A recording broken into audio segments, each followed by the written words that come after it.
Hello বন্ধুরা, তোমরা সবাই কেমন আছো? আশা করি তোমরা সবাই ভালো আছো, সুস্থ আছো। আর প্রথমেই বলে রাখি, টেবিলটা হচ্ছে স্বস্তিকের পড়ার টেবিল। ও খাতাতে কিছু লেখে না, সব টেবিলেই লেখে, সব পেনের কালি দিয়ে ভর্তি রেখেছে। তো কাল ছিল বড়মাসের বার্থডে। তো বড়মাসের অফিসে বেরিয়ে যাওয়ার পরে স্বস্তিক আর আমি ঠিক করলাম বড়মাসাইকে কীভাবে সারপ্রাইজ দেওয়া যায়। তো তার জন্য আমি চলে গেলাম মার্কেট থেকে ফুল, কেক আর মিষ্টি নিয়ে এলাম, আর বাড়িতে বানালাম পায়েস। আর বড়মশাই অফিস থেকে আসার পরে বাবা আর ছেলে দুজনে মিলে কেকটাকে কেটে নিল। কেকটা শক্ত ছিল, কারণ আমি দুপুরবেলা কেকটা এনে ফ্রিজে রেখে দিয়েছিলাম। তো সন্ধে 8টার দিকে ওরকম কাটা হচ্ছিল, তো তখন ভালোই শক্ত হয়ে গেছিলো।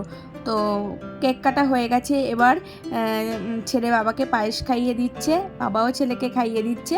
তো আজকের ভিডিওটা এই পর্যন্তই বন্ধুরা। অবশ্যই কমেন্ট করো ভিডিওটা তোমাদের কেমন লাগলো, আর সাবস্ক্রাইব করতে একদম ভুলো না।